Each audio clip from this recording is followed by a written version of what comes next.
Hello everybody, this is Skip Major here with another redstone creation. Um, I like to think of this more as a concept though, because this is my bank vault concept.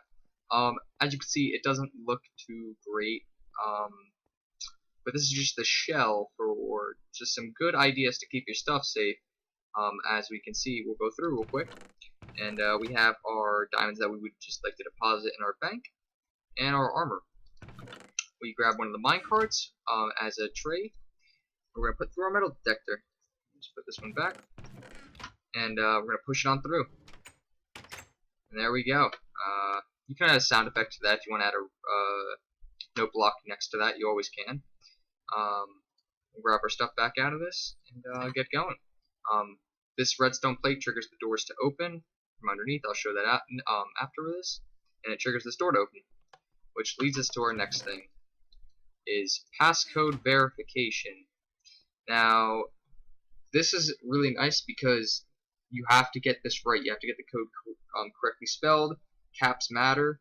So it's your own password. No one else could possibly guess it if you created one. That was smart enough, not like this one, which I created this password. So we'll grab that and we'll throw that in there. And then the door's going to open for a limited time. As you can see, it'll shut because this is the last line of defense before your vault. And right here's a key combination. It's a key code, and you have to enter in digits in a certain order because, as you can see, it will not work just mashing the buttons. So it's this one. You gotta hit it again, and then you have to hit the middle one, and the door will open. Also, this pressure pad closes it as it resets the thing over there. And let's deposit our stuff to keep nice and safe in here, so no one tries to steal it. Because, as you can see, this is an impenetrable wall of iron. Hopefully no one would want to steal, which I knew they probably would. Alright, so let's head out back here. And send our stuff back through. Break the cart. Oop, broke the wall there. Alright, place that. Oh man, placing skills is real. It's out of inventory. I'll show you guys how this works. So when you push this minecart through, which is also there's a redstone torch to power that, it's gonna go through the system. It's gonna trigger this, which triggers a redstone signal on top of a half slot. That's very important. So this redstone repeater or this redstone torch doesn't keep flickering and burn out. It'll just ruin it. So you put a redstone source on top of that, which will cause the door to open once you have a block right here. Then you have when the cart's on that, it triggers this on, turns off the redstone torch, and triggers this to open with the delay. Underneath the door is 2 redstone torches, and yeah, that's causes the doors to open. Next is the passcode verification. Now, obviously, you saw you're gonna need an anvil and some paper in 5 levels, because that's kind of the cost going in. Thought it was pretty fair, so that's not bad for depositing your stuff. It makes you not always want to go in there. You know, it's like a rare occurrence. Like 5 levels, all right, let's deposit stuff. That means people who try to get into your vault will also have to spend 5 levels in case they try to, and that's every time they fail too. The way this works is you have 18 password paper. Now, this is important and also kind of costly. I think it's like around 35 levels to do this, but it's totally worth it.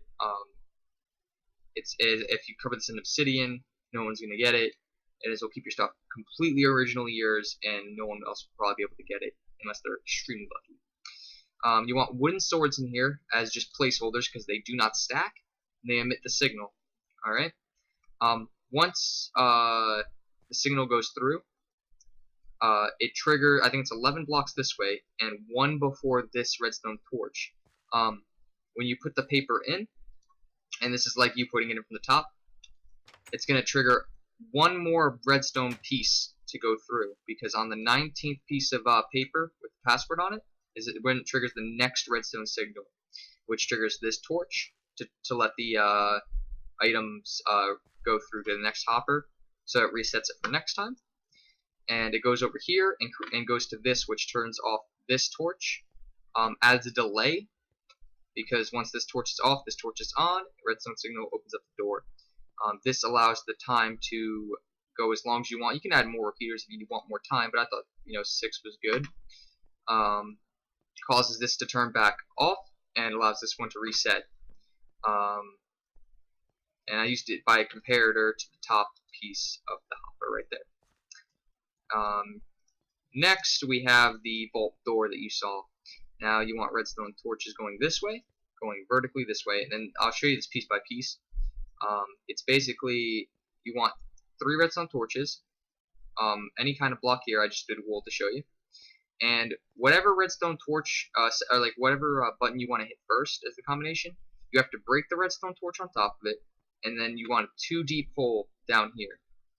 And whichever one you break the redstone torch for, you gotta put a block here, and then a redstone signal underneath of it.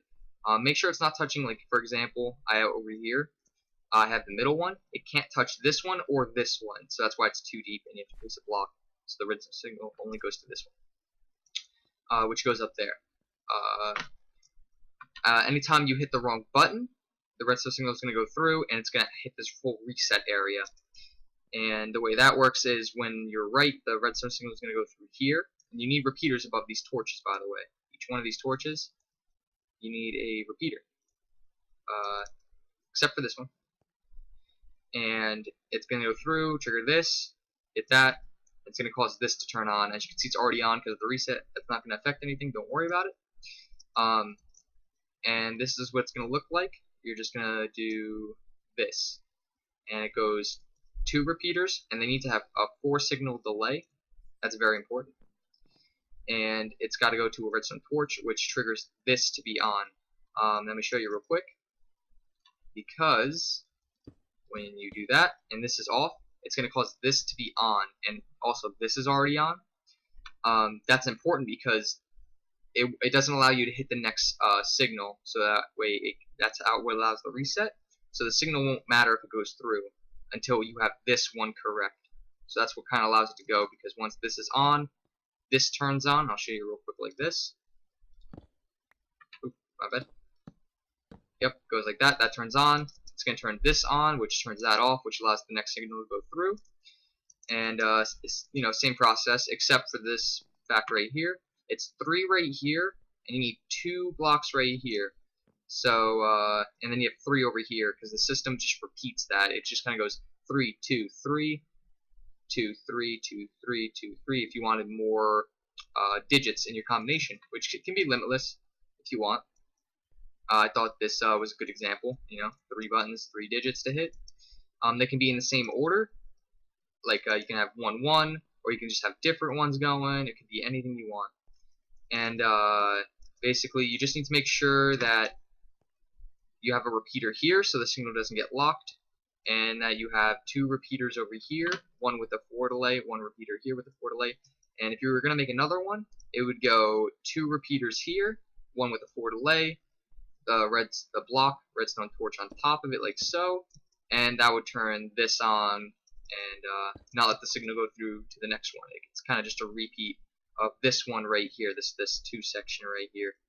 It's a repeat of that right there, and then you gotta repeat this to the next one. That's why I did 3. So that should probably be clear enough. I think you guys can understand that. Just make sure that redstone torch break, this block on redstone signal underneath. Meanwhile, repeaters are also going through to the next to this. At the end of your whole locking mechanism, you're gonna add a redstone signal here, which is when you finally get the last one correct. It's gonna send a signal through all the way to the door that I had over here. And the way the reset works is if you're gonna have a plate right here to reset it, you have to make sure that the signal goes to the very, very last reset one of your combination code. So if you had 5, it has to go on the 5th one. So it resets all the ones before it, and then you're good for next time. And so it's it's a self-resetting mechanism. You don't have to worry about it. Making sure everything relocked, and you just walk all the way back through in case you do for some reason get locked out. But I thought this works pretty well. It's a three-step process to get to your vault, costing you 5 levels if you want to enter. I thought it was a good idea, cool concept, and obviously if you want to do it, make it on a bigger build, maybe make it look better. You know, I'm sure you guys are creative. You know, can build a pretty cool bank and add these concepts to make it even coolier. But yeah, that's about it, everyone. I'm Skip Major. I'll see you later. Thank you for watching.